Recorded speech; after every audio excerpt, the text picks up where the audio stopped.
Good day, everyone, and thank you for standing by. Welcome to Kratos Defense and Security Solutions second quarter 2024 earnings conference call. At this time, all participants are in a listen-only mode. After the speaker's presentation, there will be a question-and-answer session. To participate, you will need to press star 11 on your telephone. You will then hear a message advising your hand is raised. To withdraw your question, simply press star 11 again. Please be advised that today's conference is being recorded. Now I will pass the call over to the Senior Vice President and General Counsel, Marie Mendoza. Thank you. Good afternoon, everyone, and thank you for joining us for the Kratos Defense and Security Solutions second quarter 2024 conference call. With me today is Eric DeMarco, Kratos' President and Chief Executive Officer, and Deanna Lund, Kratos' Executive Vice President and Chief Financial Officer. Before we begin the substance of today's call, I'd like everyone to please take note of the safe harbor paragraph that is included at the end of today's press release. This paragraph emphasizes the major uncertainties and risks inherent in the forward-looking statements we will make this afternoon. Please keep these uncertainties and risks in mind as we discuss future strategic initiatives, potential market opportunities, operational outlook, financial guidance, and other forward-looking statements during today's call. Today's call will also include a discussion of non-GAAP financial measures as that term is defined in Regulation G. Non-GAAP financial measures should not be considered in isolation from or as a substitute for financial information presented in compliance with GAAP. Accordingly, at the end of today's press release, we have provided a reconciliation of these non-GAAP financial measures to the company's financial results prepared in accordance with GAAP. With that, I will now turn the call over to Eric DeMarco. Thanks, Marie. The successful execution of Kratos' strategy and our position as a leading defense and technology hardware and software company is reflected in our Q2 and year-to-date financial results. Kratos' strategy of making internally funded investments in close collaboration with our partners and customers to rapidly develop, engineer, field, and be first to market with relevant products, systems, and solutions is working for our customers, partners, shareholders, and all of our stakeholders. At Kratos, affordability is a technology which is directly related to our strategy of investing our own money, enabling us to move fast, rapidly developing our products for low-cost mass production in large quantities and for affordable mass. As we watch peer adversaries in both potential and active conflict, and at the same time see adverse DoD budget and program cost impacts, Kratos is focused on solving these challenges with systems that are truly realizable, near-term achievable, and affordable. At Kratos, we believe that better is the enemy of good enough, and that someday in the future, maybe having the perfect capability or solution that is studied and modeled and then studied again is too late, too expensive, and an abject failure. Recent examples of Kratos' successful strategy execution with relevant working systems include Kratos' Erinyes hypersonic glide vehicle, from initial conception to first flight with the Missile Defense Agency and the Navy in approximately 30 months for an approximate $15 million total development cost. Kratos' Zeus family of solid rocket motors, from conception to successful static fire in 3 years for an approximate $23 million investment, and now positioned for the MACH-TB program, hypersonic Erinyes missions, and several additional customers. Kratos' Valkyrie runway-enabling trolley system, from conception to first flight in effectively 15 months for a few million-dollar investment, with Kratos' Ghost Works achieving another important milestone in Valkyrie operational deployment flexibility, which we continue to rapidly mature and demonstrate. Each of these relevant Kratos-funded and developed systems are expected to be important contributors to Kratos' business and our future financial growth and profit trajectory based on specific customer orders and feedback, and are representative of the value Kratos generates for our stakeholders. In Q2, Kratos' engine and turbine business continued its revenue growth and profit expansion trajectory, beating its forecast, including engines for drones, missiles, aircraft, space, hypersonic, supersonic, and other systems. Kratos is the clear industry leader and independent merchant supplier of engines, propulsion, and subsystems in our areas, and we expect continued future growth based on customer demand. We recently announced a Kratos small jet engine partnership with General Electric Aerospace, which is incredibly important to Kratos.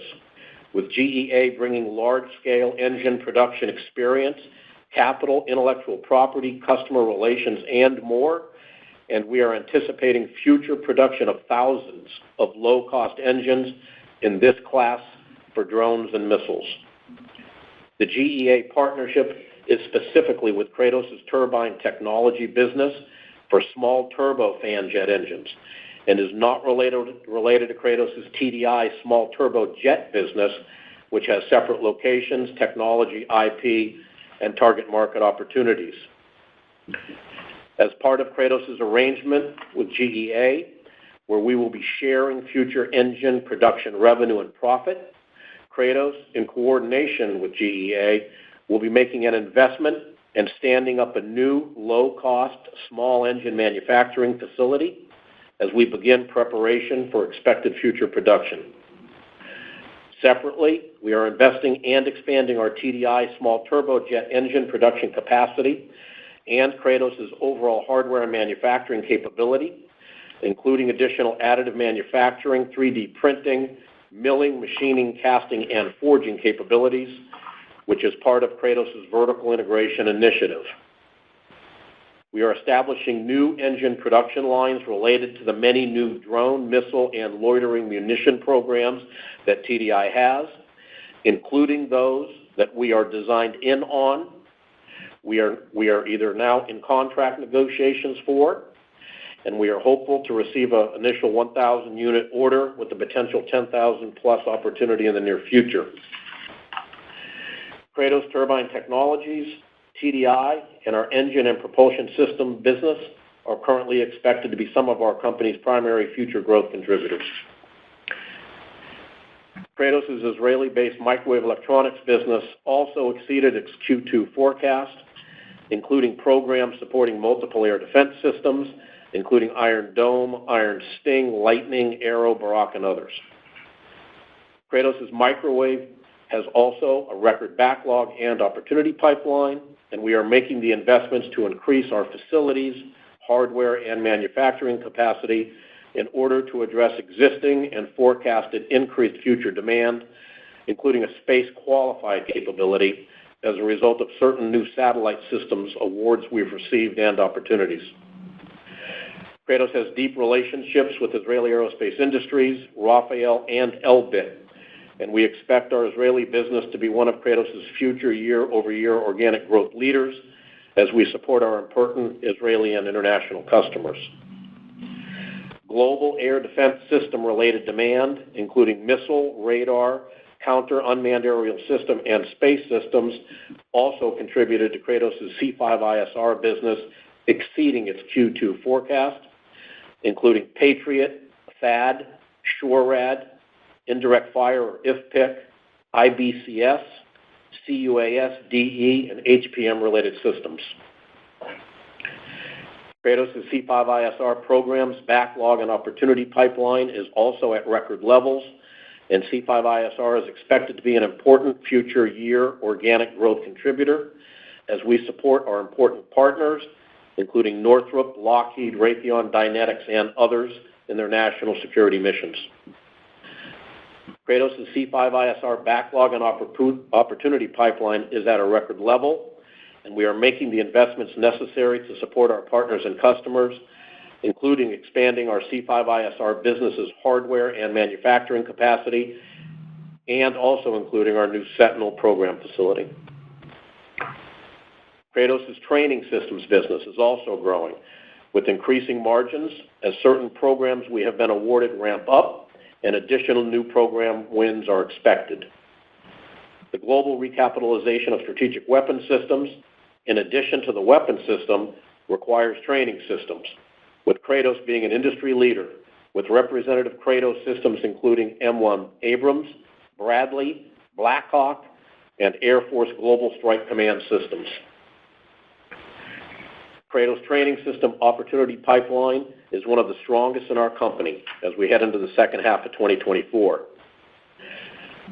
Kratos' cybersecurity business, one of the company's most profitable, is also forecasting future growth, including as the DoD's Cyber Maturity Model Certification Program, or CMMC initiative, progresses, with Kratos having some of the industry's most important and critical cybersecurity-related relationships, relevant past performance qualifications, and customers.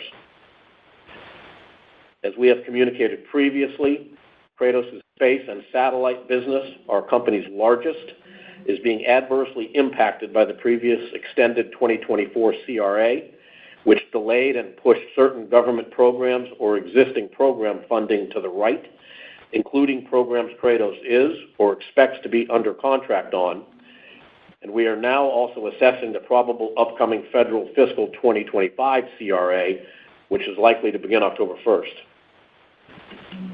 Additionally, our satellite business is also being impacted on the commercial side by the highly publicized technology and other issues being experienced by the manufacturers of software-defined satellites, which is delaying the award and or deployment of the related satellite system ground communication infrastructure, including Kratos's. However, we are now in source selection on several DoD, national security, and other program opportunities, certain of which we expect to receive either later this year or early next, which should put Kratos' satellite business back on a growth trajectory.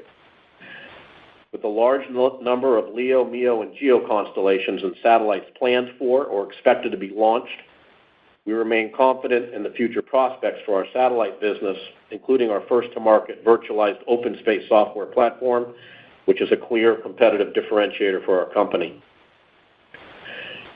Increased demand for our target drone business continued in Q2, with bookings of nearly $130 million and a book-to-bill ratio of 1.5 to 1 for the quarter, and Kratos' unmanned systems bookings being $290 million for the past 12 months.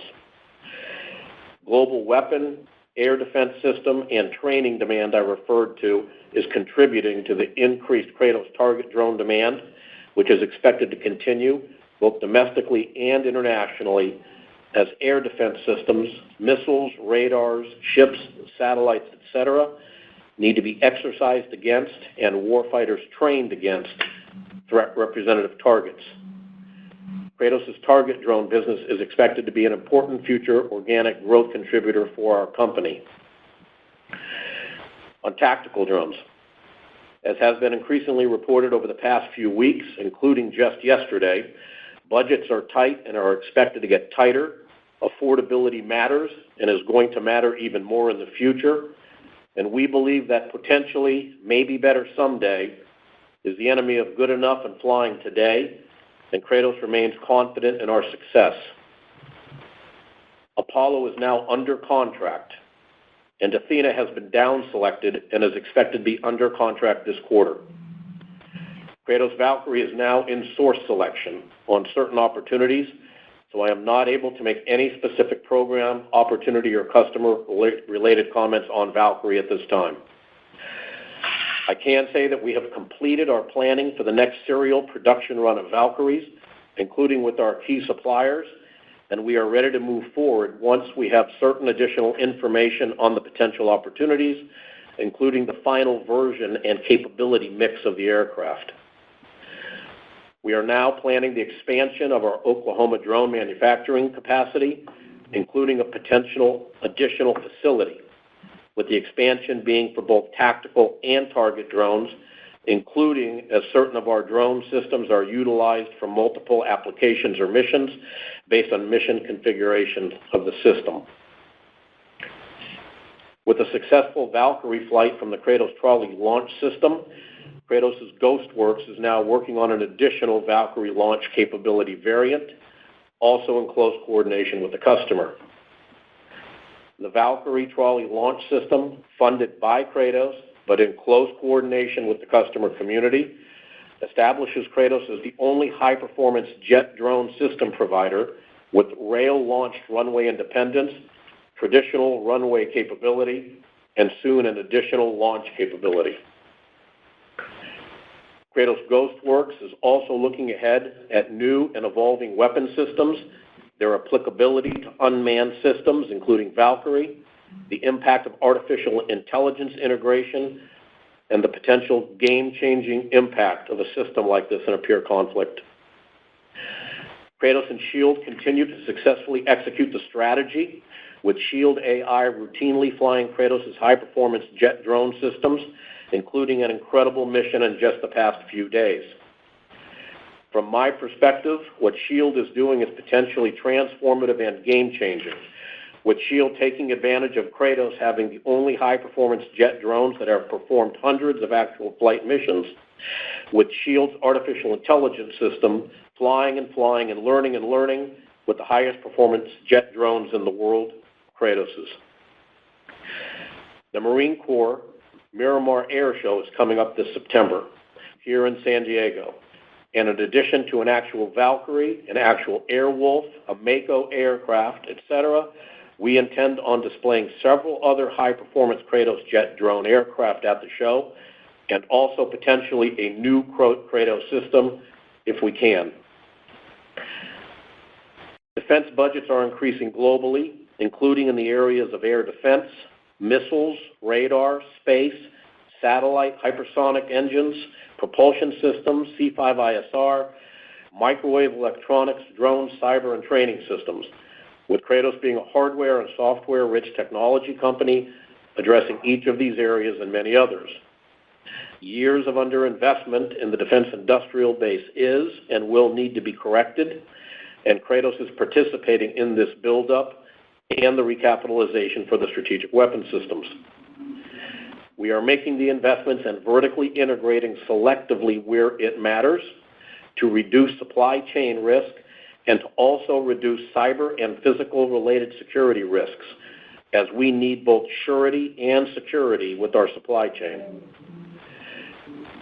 Producing hardware in large quantities for defense and national security applications that must reliably perform at an affordable cost is hard, and it's a key differentiator for Kratos to our partners and our customers. As you know, the 2024 Budget Continuing Resolution went through March of this year, and another potential 2025 Budget Continuing Resolution is expected to begin October 1st, just 2 months from now. Irrespective, we remain confident in our 2024 financial guidance, which we affirm today, and we also remain confident in our expected future year-over-year organic growth rate of 10% with the potential to exceed it. As we reported, Kratos' opportunity pipeline is a record $12 billion, and we are in pursuit of certain new large programs as a prime, including classified opportunities in our unmanned systems business and our space, cyber, and training businesses, which are requiring significant Kratos bid and proposal and related investments, including one opportunity where Kratos' investment in the second half of 24 is expected to be approximately $2 million for this one opportunity. We have no significant acquisitions anticipated, only maybe potentially some very small tuck-ins.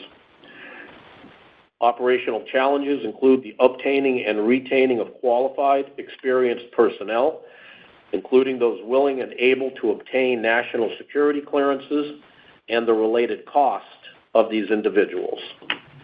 Ms. Deanna. Thank you, Eric. Good afternoon. As we have included a detailed summary of the second quarter financial performance, as well as the initial third quarter and affirmation of the full year 2024 financial guidance in the press release we published earlier today, I will focus on the highlights in my remarks today. Revenues for the second quarter were $300.1 million, exceeding our estimated range of $265 to $280 million, which includes higher than expected performance and delivery across most of our businesses, with notable strength in our unmanned systems, turbine technologies, microwave products, and C5ISR businesses. We made delivery on an international Middle Eastern drone program during the second quarter, which contributed revenues of $17.4 million, which was originally forecasted to be delivered in Q3. As we have discussed on previous calls, revenues under certain international contract awards due to the contract terms and conditions, are recorded as delivered rather than over time on a percentage of completion basis. As a result, the delivery under a contract of size, such as a delivery this quarter, can skew the quarter of delivery over quarter sequential trends.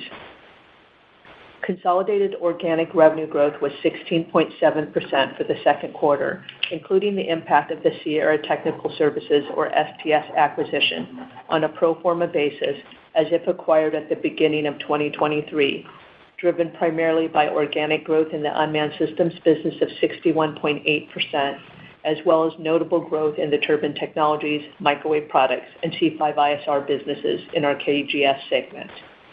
Adjusted EBITDA for the second quarter of 2024 was $29.9 million, exceeding our estimated range of $20 to $23 million, reflecting the additional revenues as well as a more favorable mix of higher margin revenues with notable strength in unmanned systems, turbine technologies, microwave products, and our C5ISR businesses, as well as higher margin software and data-related content from our satellite business. Cash used in operating activities was $2.7 million, which includes the impact of working capital requirements related to increases in receivables related to the revenue growth, increases in prepaid assets resulting from advanced payments or deposits required by key suppliers, and the reduction of deferred revenue balances or prepaid customer deposits as work has been performed and delivered. We are seeing a trend in our supply chain where certain of our vendors are requiring prepayments or deposits to secure our position, which is adversely impacting the timing of our working capital requirements to deliver our products and solutions. Free cash flow used from operations for the quarter was $15.4 million after funding of CapEx of $12.7 million. As we planned, we are continuing to make investments to expand and build out certain of our manufacturing and production facilities in our microwave products, rocket systems, and hypersonic businesses to meet existing and anticipated customer orders and requirements, and investing in related new machinery, equipment, and systems. We are also continuing to manufacture the 2 production lots of Valkyries prior to contract award. Consolidated DSOs, or day sales outstanding, continued to improve from 107 days in the first quarter of 2024 to 103 days in the second quarter of 2024. Contract mix for the second quarter was 70% fixed price, 24% cost plus contracts, and 6% time and material contracts. Revenues generated from contracts with the U.S. federal government during the second quarter of 2024 was approximately 65%, including revenues generated from contracts with the DoD, non-DoD federal government agencies, and FMS contracts. In the second quarter of 2024, we generated 15% of revenues from commercial customers and 20% from foreign customers. An operational priority remains the hiring and retention of skilled technical labor across the company, with total Kratos headcount of 4,012 at the end of the second quarter as compared to 3,986 at the end of the first quarter. Now moving to financial guidance. The guidance we provided today includes our expectations and assumptions for our supply chain execution and for employee sourcing, hiring, retention, and the related costs. We have also taken into consideration in our affirmed fiscal 24 guidance a federal fiscal year 2025 continuing resolution authorization commencing on October 1st, 24, and under such expected CRA, no new program contract awards, no increases in existing production contract funding, and no transition from program development to production. Our guidance also reflects the impact of certain performance and deliveries made in the second quarter of 24, certain of which had originally been estimated to be executed or delivered in the third quarter of 24, the most notable of which was the delivery of the international drone program in the second quarter, which has skewed the sequential quarter trend in our unmanned systems business. We are affirming our annual guidance with revenues for our unmanned systems in the range of $265 to $275 million, up slightly from our previous range of $260 to $270 million, with an organic growth rate of 22% to 27% over 23 on a pro forma basis, with STS as if acquired at the beginning of 23. Our range for KGS business is $860 to $875 million, slightly down from our previous range of $865 to $880 million, which reflects increased weakness in our commercial satellite ground equipment business, resulting from the impact of the current industry technical challenges encountered in the manufactured software-defined satellites that have delayed satellite launches and have had a resulting delay in the deployment of our commercial satellite ground equipment, offset by increasing demand for air defense and related systems in our microwave products, turbine technologies, and C5ISR businesses. Our reaffirmed EBITDA range of $102 to $107 million includes the expected mix as well as additional $2 million in costs related to the large proposal in our space, cyber, and training business, which Eric referred to previously. Eric? Thank you, Deanna. We'll pass it to the moderator now for questions. Thank you. And as a reminder, if you do have a question, press star 11 and wait for your name to be announced. To remove yourself, just press star 11 again. One moment for our first question.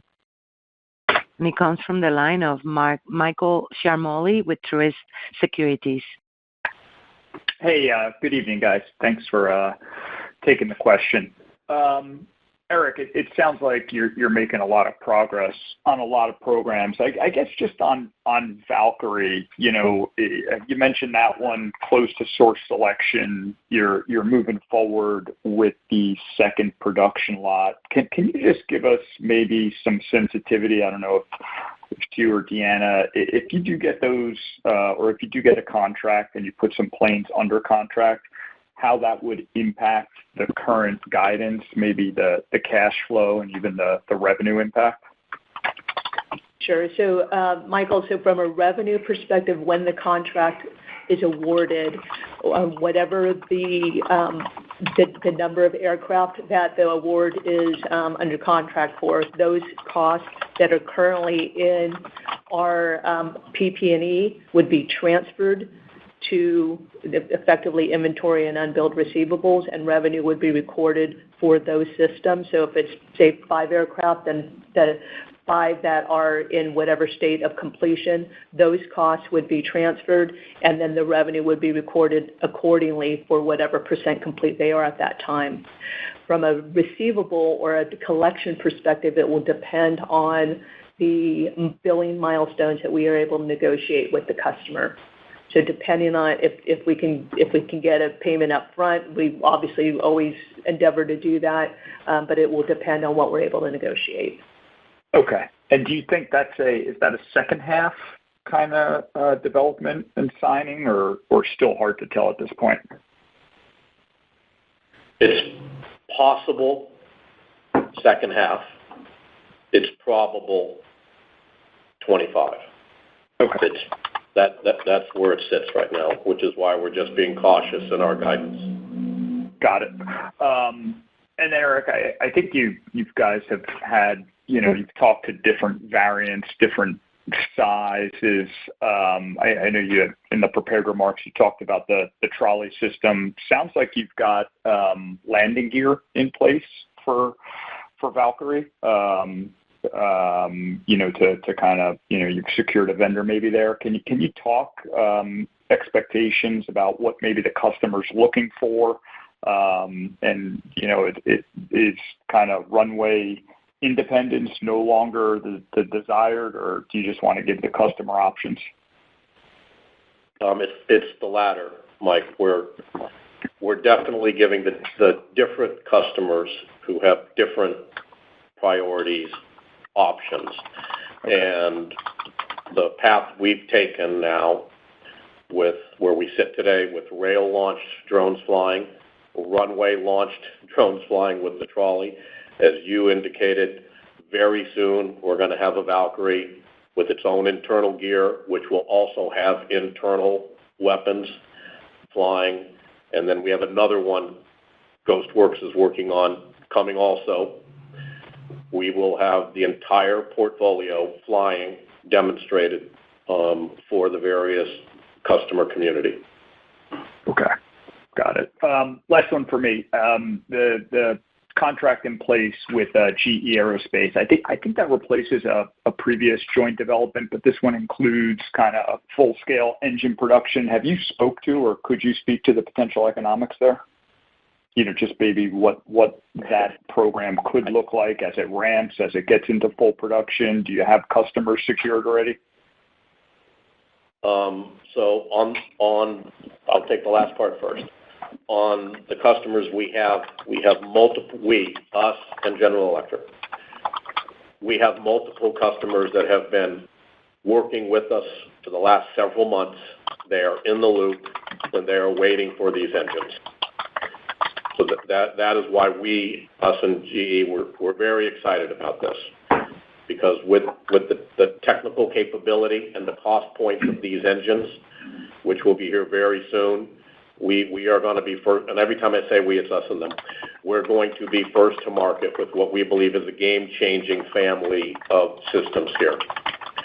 The economics are very fair. I can't discuss it yet because we're both still under an NDA, but we are, and I believe they are extremely happy what the economic split is going to be on the engine production. And as you know, at Kratos, it's better to have a big part of something than all of nothing. And we were confident that with GE, with potential customers and the big airframers, the big missile guys, this significantly increased or assured our probability of success. Got it. Perfect. Thanks, guys. I'll get out of the way here. Yep.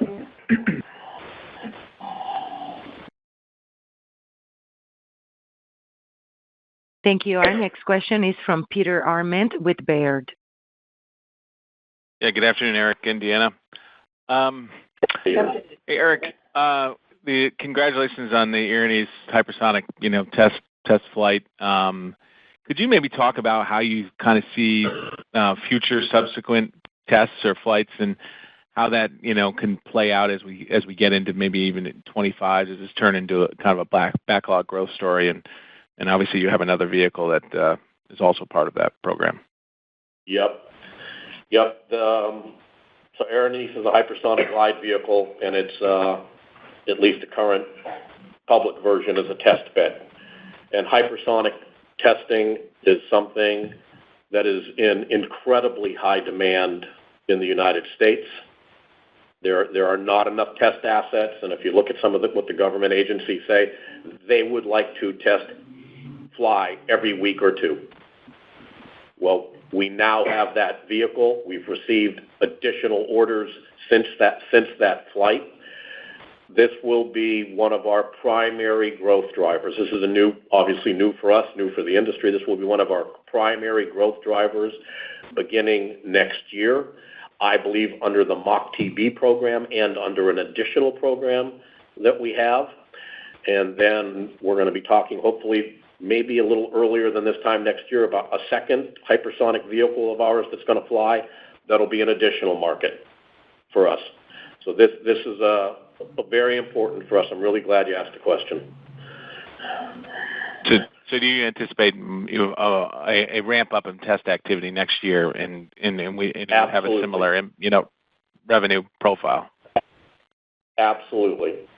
Right. And then just on your engine businesses, obviously a lot of excitement around both of them, TDI and Florida Turbine. Can you talk a little bit about how quickly you can scale up? Because I know that the Air Force has kind of put out an RFI and an RFP on the ERAM extended range attack munition that's specifically for Ukraine, and it feels like that's right in the wheelhouse of TDI. But you've talked about your other partner with Boeing. You're jointly developing systems there. Can you maybe talk about how quickly you can scale up some of these opportunities? Yeah. And in addition to ERAM, some of the other publicly available ones are MACE, ETV, Franklin, and CAMS. So those are all out there. There's a handful of other ones in addition to those, virtually all of which need propulsion systems in the family and the affordability class of TDI. And those are, and then of course there's powered JDAM. We have been working on our production facility and our manufacturing capability So we will be able to do hundreds, if not 1,000 or two a year. That's what we're getting ready for. And if you take a look at some of those programs I mentioned, the quantities are there. If we just get our fair share of those, which we believe we will, based on our communications with the customers, the airframers, and our designed-in positions on certain of these. So we've been getting ready for this, and those are the numbers that we're preparing to produce at annually. Got it. Last one for me. Just could you talk a little bit about your bid pipeline expanded by $1 billion this quarter, went up to $12 billion. What was driving that? Thanks. Yeah. So that's Peter. It's in our unmanned group, as well as our space and training group, and our defense rocket systems group. It's across those three businesses. So it's not one specific area. It's across three. Thanks, Deanna. Thanks, guys. Sure. Thank you. Thank you. Our next question is from the line of Sheila Kahyaoglu with Jefferies. Thank you, guys, and great quarter. A few questions for you, Eric and Deanna. Maybe if we could start on that last subject Peter was just talking about with Zeus and Erinyes. How could we think about that hypersonic activity pipeline of $1 billion? How could we think about that progressing over the next 5 years? Would it be, equally weighted, or how do we think about that opportunity materializing? Yeah, if things come together the way we see them coming together, next year in 25, it could be an incremental 50 to 100 million. Then in 26, it could be an incremental 100 to 150 million. And then it could be 150 to 200 million a year thereafter. Thank you, Eric. That's what the manifest looks like. Thank you for that. What do you need to see in order for that to happen? Budget's in place. No significant changes to the priorities of this customer set. And I'm saying this somewhat facetiously, and global peace doesn't break out. So, Sheila, we're in a really good position because we're first to market with Zeus, Erinyes, and another system that's not public yet. We're in a great spot, and these things are flying. Yeah, no, that makes sense. And in Unmanned, your profitability was really good year over year. Is that sort of the level we should expect going forward, or was this one time? It will depend on the mix and from a development perspective and the leverage off of the fixed infrastructure costs. Since we did have a sizable international drone delivery this quarter of $17.4 million, so that did drive some of that leverage off of the fixed infrastructure. But it will also depend on the mix of the programs on a quarterly basis. Got it. Thank you so much. Thanks. Thank you. Thank you. Our next question comes from the line of Mike Crawford with B. Riley Securities. Thank you. Just a couple of clarifications first. When you're talking about readying for your next serial production spiral of Valkyrie, would that be the third such spiral, or are you talking about you're not talking about the second one you already began, right? The third. Right. And then, thank you. And then you talked about expanding Oklahoma for tactical and target drones, but isn't that also where you're standing up affordable engine production with GE Aerospace? Mike, I'm smiling because I saw that report, that news article.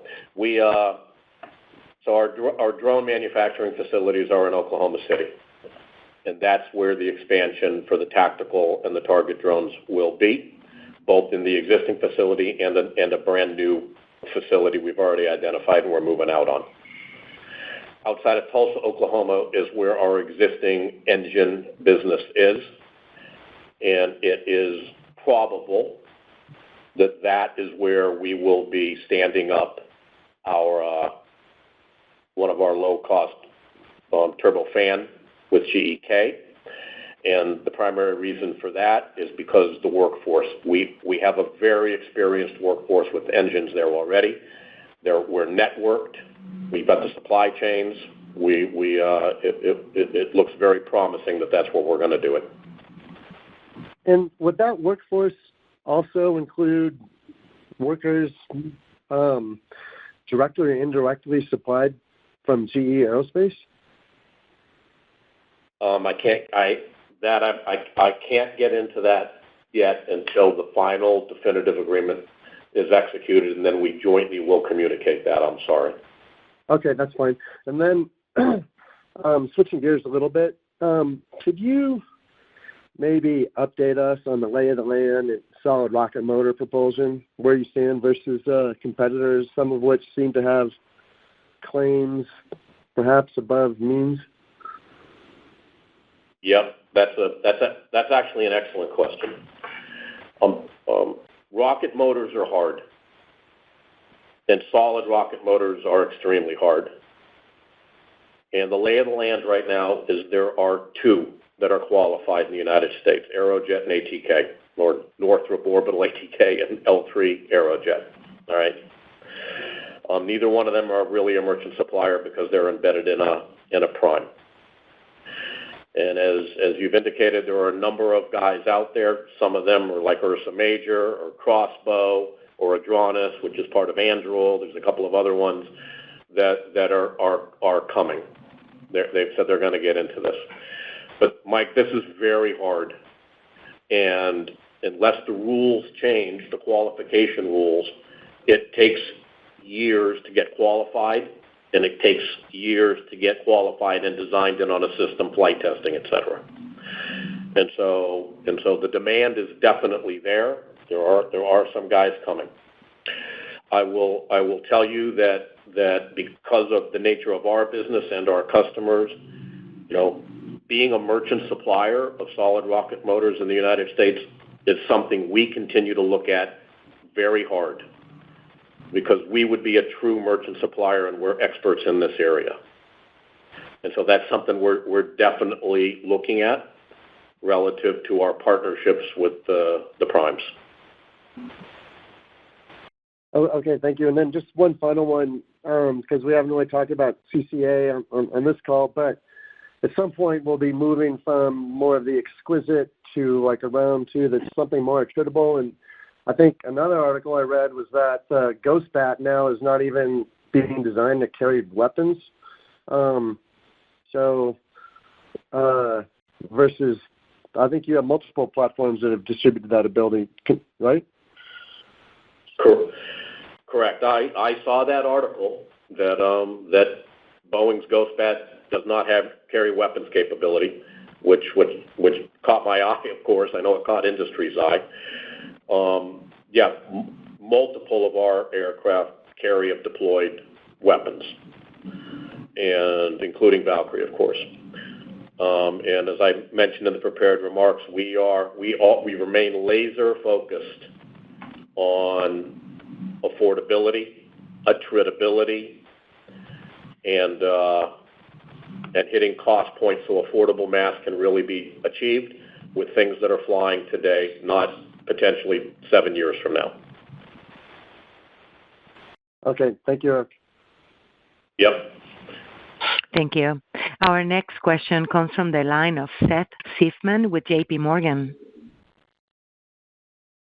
Good afternoon. This is Rocco on for Seth. Hey, good afternoon. Looking at the Q3 guide, even X the $17.4 million of international target drone deliveries, the guidance is for sales to decrease next quarter sequentially. What is driving that decline? So the primary decline in that is in the commercial part of our satellite business. As I've mentioned, and it really hit the press in the last 3 or 4 weeks, the manufacturers of the software-defined payload satellites are having some incredible technical difficulties, and the satellites are not going up.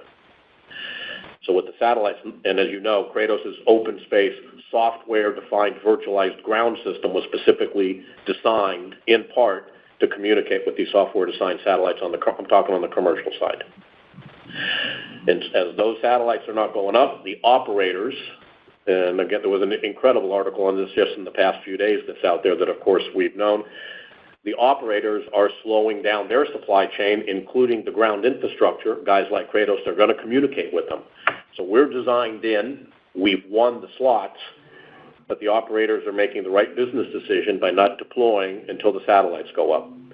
And so we are being very cautious in our assumptions in the commercial side of our space business. It's being offset by the government side, which is doing great, and it's being offset by other businesses in KGS, which are growing 15%. But that's the primary reason we're going to be very cautious there until some of these commercial satellite issues get resolved. Right, that makes sense. Then has the outlook for combat drones and Kratos' position in the market changed meaningfully over the last few months? Has it changed meaningfully? I believe that we are in a better position. I believe we've been in a great position. I believe we're in a better position today than we've ever been in. Let me tell you why. Jet drones are happening. They are happening. And when you look to the Pacific and the ranges that are going to be involved in survivability or lack of survivability, which will be quantities, Kratos' class of jet drones is the answer. There are more and more war games that are becoming public, reports that are coming out. The Mitchell Institute just put one out. There was an incredible report that just came out last night on this, that quantities will do far better deterring and if must be, defeating China than exquisites or semi-exquisites. And we have been focusing on expendable and attritable drones. And that's our sweet spot. And they're low cost, and they're very lethal, and they're very survivable, and I think we're going to win. Great. Thank you guys very much. You got it.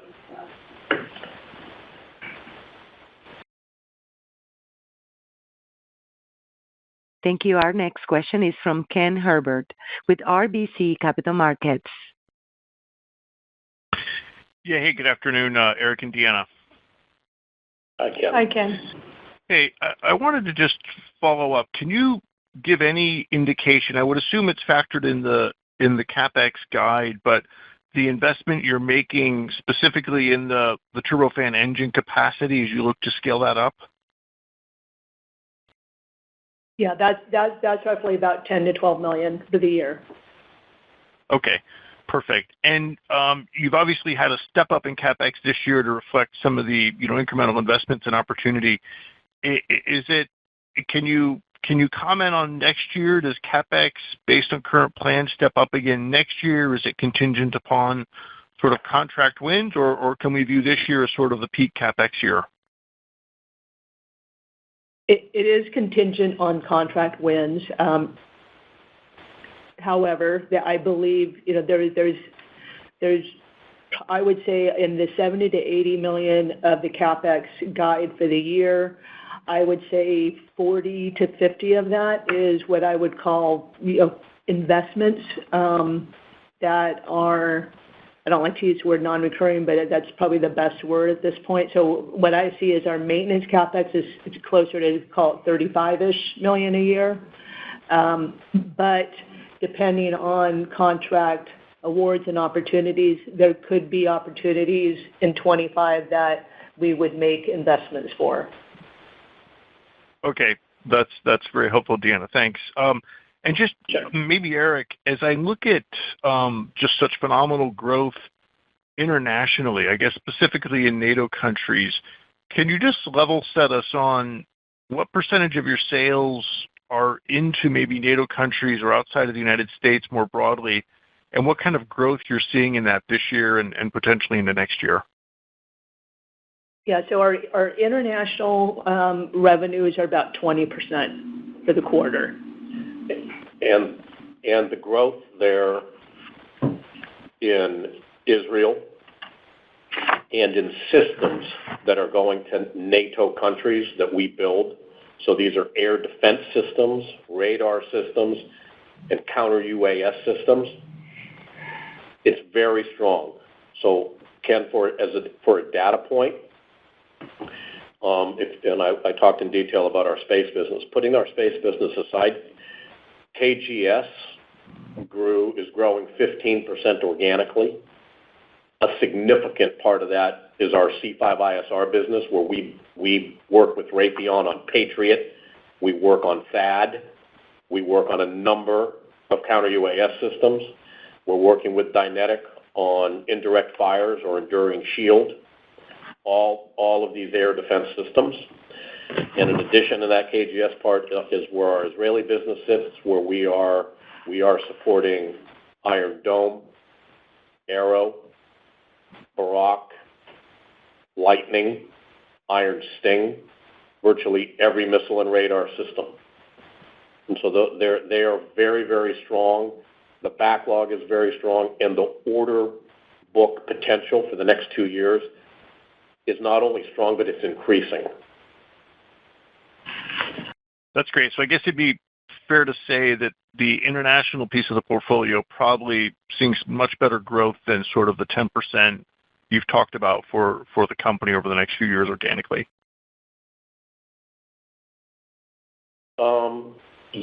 Yes, but next year, with our partner Northrop, which is one of the best partners we have, Sentinel is going to start ramping for us in a big way, very significantly, tens and tens of millions incrementally, which of course is U.S. based. And on the target drones, I was going to say target drones, but you're absolutely right on that. It's a mix of international. And the other one, Ken, our hypersonic business, our rocket business, as I answered the earlier question, no later than the second half of next year, a significant step up is expected. Significant. I went through the numbers. And so 25, definitely 26, 27, that is going to be all U.S., and it's going to be significant. So the mix, my point is the mix may change because of these programs we've won. Great. Thanks, Eric. Very helpful. Thank you. Thank you. Our next question is from the line of Josh Sullivan with the Benchmark Company. Hey, good evening, Eric, Deanna. Good evening. Hi, Josh. Just as far as the GE relationship, we hear a lot about tightness and forgings and other aspects of the aerospace supply chain. Do you see this as a hurdle for the GE partnership engines, or are your designs, just given their lower cost, able to circumvent some of these issues to get to some of these higher volumes? Yeah, two things. Number one, our designs are definitely able to circumvent some of the issues. However, one of the key attributes and one of the key reasons there were many, we did this with GE, is because they're the big dog, they're the preeminent, and they have priority. We call them kryptonite parts, with kryptonite vendors on very specialized subsystems and components for the engines via their supply chain and their relationships. That's an incredible value they're going to bring us. It not only brings surety to us, but it's bringing surety to the missile guys these engines are going to go in. That if we get a multi-hundred-a-year order, we're going to be able to source it and we're going to be able to build it. And with General Electric behind Kratos or in front of Kratos, however you want to look at it, that's what's closing the deal here. Got it.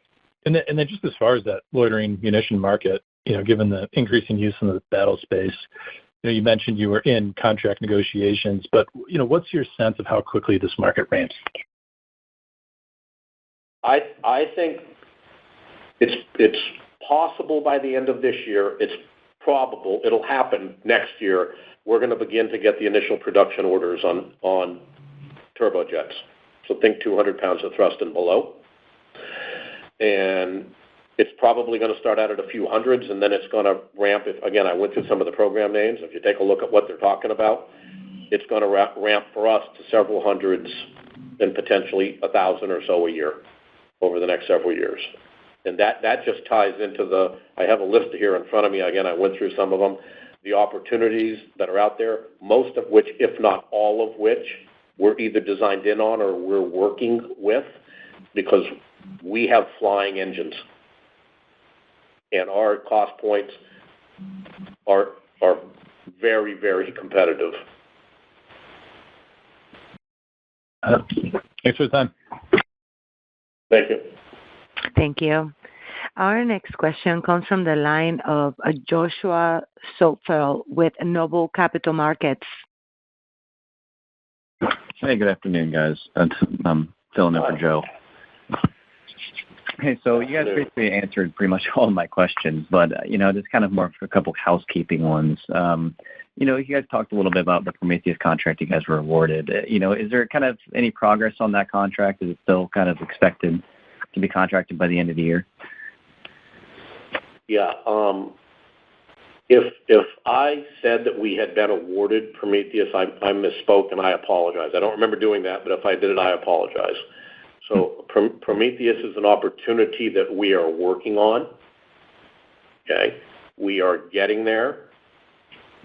We're in the red zone, football term, but it's not complete yet. So again, I apologize for that misunderstanding. Okay, that's helpful. Thanks for clearing that up. Okay. And, kind of a couple months ago, Airbus was talking about, in the space satellites, reevaluating space business. Is there any more impact to that reevaluation that it has on Kratos itself? Are satellites being pushed even more further to the right due to that? And I want to make sure I understand your question. Are they being pushed to the right because of what? The Airbus reevaluating its space business as a whole. Got it. I got it. Yeah. So what's going on with Airbus is definitely impacting the ecosystem, and it's definitely impacting Kratos. And I feel bad for them, and I really hope they get this stuff figured out. I am highly confident we have taken that into consideration in our financial forecast. And as Deanna and I tried to articulate today, we're very fortunate here at Kratos that we have 6 divisions, and 5.5 of them are ripping. And the half that is not is tied to commercial software-defined payload satellites right now, which we've taken into consideration. The management team over there in our satellite business, I got to tell you, they have done an incredible job on the resource allocations to our national security programs, our defense programs, and some other things they're working on, like our Global Space Domain Awareness Network, to hold court. I mean, reading other companies' space businesses and what's going on with them, which is tied directly to what your question is, our team is far outperforming them. And so we've taken it into consideration. As soon as these technical issues with some of these software-defined payload satellites get fixed and the operators can get them and they get launched, we're going to be in fantastic shape. Okay, that's helpful. Yeah, thanks for the time, guys. You got it. Thank you. Our next question comes from the line of Pete Skibinski with Alembic Global. Yeah, good afternoon, guys. I was just wondering if you could quantify the size of the Apollo contract. You said it's on contract now, and then was wondering about timing, if there's the potential for a larger follow-on in the future. Right. So think of a couple tens of millions right now, and that's over a couple of years. And if we're successful, and us and this customer, there's absolutely the opportunity for a larger follow-on here. Okay. Thanks for that. My only other one, I think I know the answer to this, but if we do have potentially a change in administration next year and there's less financial support for the effort in Ukraine, I was just wondering, do you guys have any direct exposure there, or maybe what you'd consider kind of near direct exposure? So our primary exposure relative to what's going on in the Ukraine has to do with the NATO countries rearming. And I saw the other day that virtually all of them now are over the 2%, and they're increasing, with some of them at 4 and 5%, like Poland. My opinion is if the Ukrainian situation gets resolved, that in the NATO countries' minds does not address the primary threat, which is Russia. And so I don't believe it impacts us or our customers, our partners, on these air defense systems. The number of air defense systems, surface-to-air missile systems, counter-UAS systems that have been ordered and that are coming down the pipeline, these are just the ones that we're involved in. It's stunning to me. It's stunning. And so I don't think a resolution in the Ukraine impacts us because the primary threat or the inherent threat will still be there. Okay. I appreciate it. Appreciate the color. Thanks, guys. Yep. Thank you. Our next question comes from the line of Andre Madrid with BTIG. Hey, everyone. Thanks for taking my question. Looking at the strong unmanned book-to-bill for the quarter, I mean, with Apollo now under contract, how much, if at all, of this contribution from bookings was from tactical drones? It was primarily all on the target drone side. Yeah. On a relative basis, it was small. That mix will probably change in either Q3 or Q4. But target drones are doing very well. We're probably going to be in a position relative to that to make an announcement of our largest target drone order ever in the next month or so. We just got it. Gotcha. That's helpful. And then sticking on the unmanned side, I mean, looking at what you guys announced with the GEK engine, you guys are saying that's probably going to be in the thrust range of probably less than 3,000.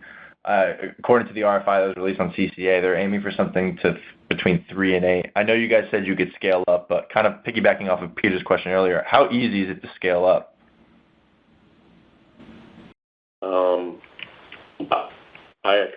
I'm sorry, on both of those, I can't comment. I just can't do it. I'm not affirming what you saw. I just can't comment on it. I apologize. No worries at all. And then my last one is pivoting away towards KGS. Just I know you noted hiring at the firm level, but how has that been looking and progressing? More specifically on the KTT side, because I know that was a special pressure point previously. Yeah, that's a good question. It is very difficult.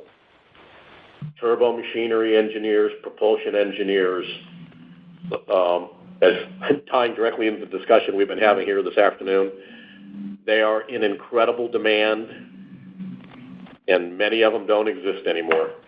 They retired, and they're fishing. And this is very challenging, and it's very expensive to hire them and keep them, both in cash and equity at the executive level. So this is a challenge. It remains a challenge, and I believe it's going to continue to be a challenge for us and the industry. Got it. Thank you both. Yep. Thank you. And as a reminder, if you do have a question, simply press *11 to get in the queue and wait for your name to be announced. One moment for our next question in queue. And it comes from the line of Trevor Walsh with Citizens JMP. Great. Hi, team. Thanks for taking my questions today. Eric, maybe just to follow up, similar line of questioning for you, based on the Ukraine question you got earlier, but maybe applying that to Israel. It sounds like the Israeli business was strong in the quarter. Not asking you to necessarily predict what will happen there, but if things go more towards the kind of positive side around ceasing those tensions there, what prognosis do you have around just the forward-looking part of that business, either particular to Israel or even similar systems being deployed in other countries, lessons learned around just, making sure there's enough munitions that are stored and kind of ready to go for if things kind of break out again. Just kind of what's your outlook on that, just given the more positive scenario of things easing? Yep. So I'll give you this is my opinion, Eric's opinion. My opinion is that the quantity of munitions that have been expended has been incredible. Years worth of inventory. Years and years worth of inventory have been expended. And that must be replenished in order to maintain a consistent defense posture.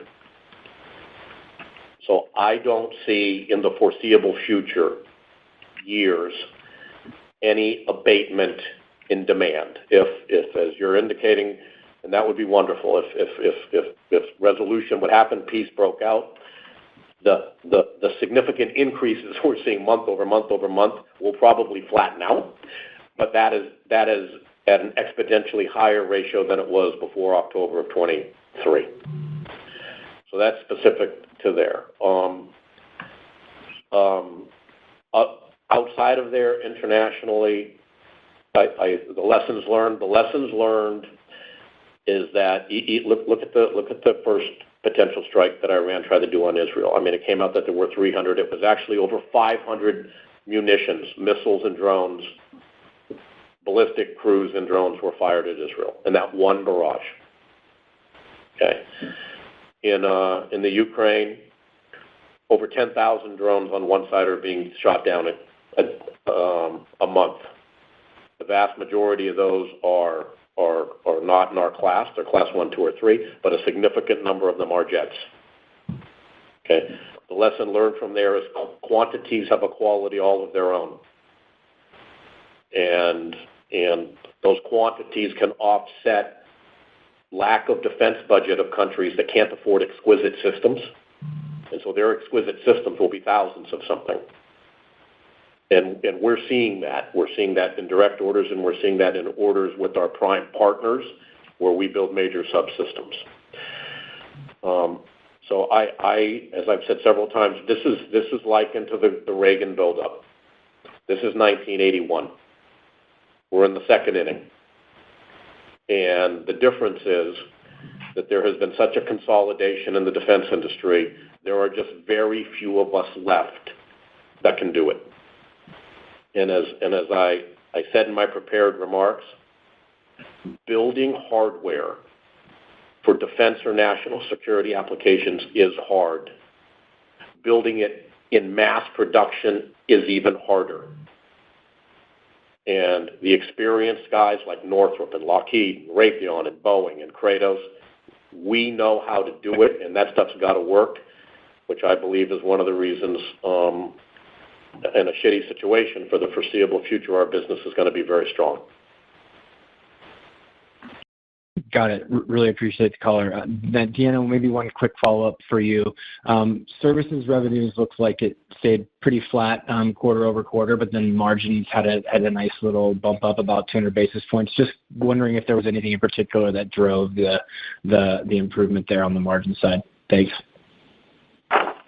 Nothing in particular. It was just what the mix was for that quarter that drove that margin expansion.